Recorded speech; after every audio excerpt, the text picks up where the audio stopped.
Each and every one of us has fantasized of traveling to the Arctic and experiencing the natural wonders that the region has to offer, such as polar bears playing on ice floes or the aurora borealis dancing across the sky. I'm sorry to be the one to break it to you, but Antarctica is not going to quickly become a popular tourist destination in the near future. How come, you might ask? Come on, let's get started. Now, where exactly is Antarctica located? More specifically, it can be found at the South Pole, which is situated in the Southern Hemisphere. Due to the fact that the majority of the continent is covered by ice and the Southern Ocean surrounds it, it is considered to be one of the most distant and coldest regions on the entire planet. Do you have any personal experience with someone who has traveled to Antarctica? Not likely at all. A small number of fortunate explorers have been able to enter its interior, which is primarily composed of glaciers and ice fields. It is one of the places on the world that receives the least amount of exposure to tourists. However, you should believe me when I say that the landscape and the wildlife are out of this world. Is there any reason why you shouldn't go to Antarctica? To begin, the environment is extremely delicate and susceptible to destruction. It is also very easy to cause damage to it. On top of that, there are no indigenous human communities on the continent, which means that your trips would be comparable to going to an island that is completely devoid of people. In addition, let us not overlook the fact that it is also one of the most costly places to visit in the world. In spite of all of this, Antarctica is not exactly protected in the same manner as a castle. However, there is a treaty that serves as an international accord known as the Antarctic Treaty, in order to prevent any undesirable activity on the continent. This treaty was negotiated, and it prohibits certain types of testing that are carried out on the continent by member states. However, the most important reason why we are unable to simply stroll into Antarctica is that the continent is home to a fragile environment that requires preservation. The Antarctic Treaty stipulates that the continent should be utilized solely for peaceful reasons and should be devoid of any human activities that could potentially cause damage to the ecosystem.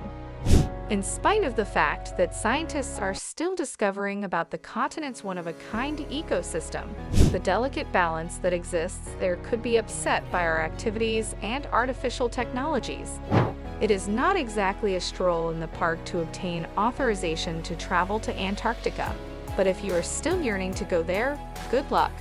Those who are citizens of the United States, for instance, are required to fill out a specialized form and submit it to the Office of Ocean and Polar Affairs. In addition, once you arrive, you will be required to adhere to a number of stringent requirements in order to preserve the natural environment. These guidelines include not disturbing any wildlife and not taking any souvenirs such as rocks, plants, or animals. Is it possible to live in Antarctica according to the rules? The environment is extremely hostile and unfit for human settlement, despite the fact that there are no regulations that prohibit people from living there permanently. Temperatures can drop to 76 degrees Fahrenheit or below, making it extremely difficult for anyone to live without the appropriate gear and prior experience. In addition, the nearest piece of land is more than 1,000 miles away, which means that individuals who live there are completely shut off from the rest of the world. It is possible that we will have the opportunity to travel to this extraordinary and intriguing continent at some point in the future. Nevertheless, until then, let us appreciate it from a distance. At this point, let's chat a little bit about how Antarctica was discovered. Antarctica has never been home to a first-generation human population, in contrast to other regions that have already been inhabited. Opposite the bear is the name that ancient Greek philosophers gave to the continent, which they referred to as Antarctos.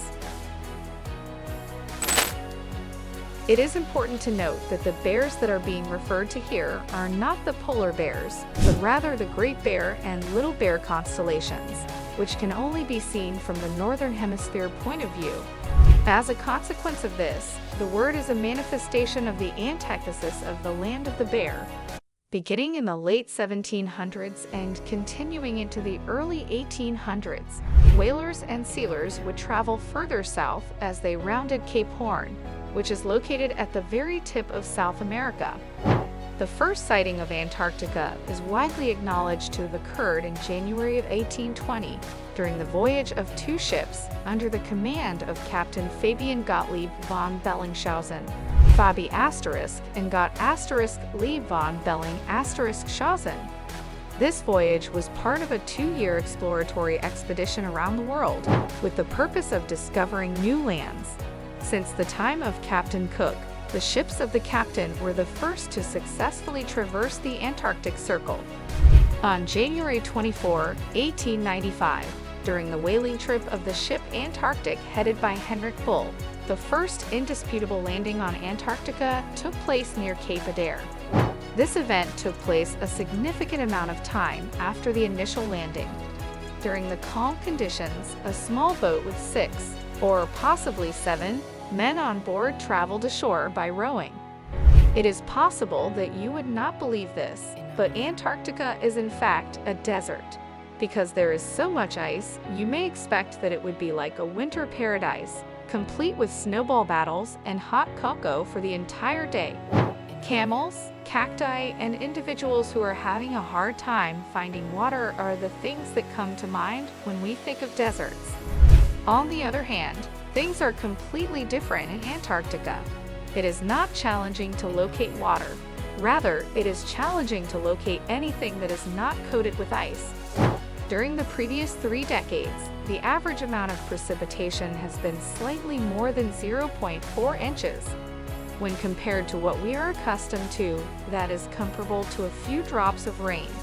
In a strict sense, a desert is not defined by its sand dunes or its scorching heat.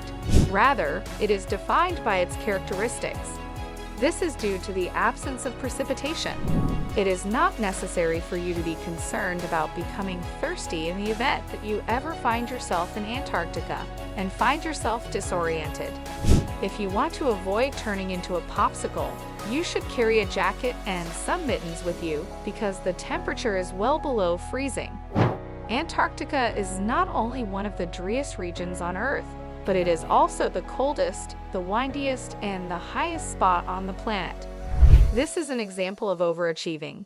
There have been occasions when the scientists and penguins that live in Antarctica have found themselves in a bit of a predicament when it comes to the issue of time.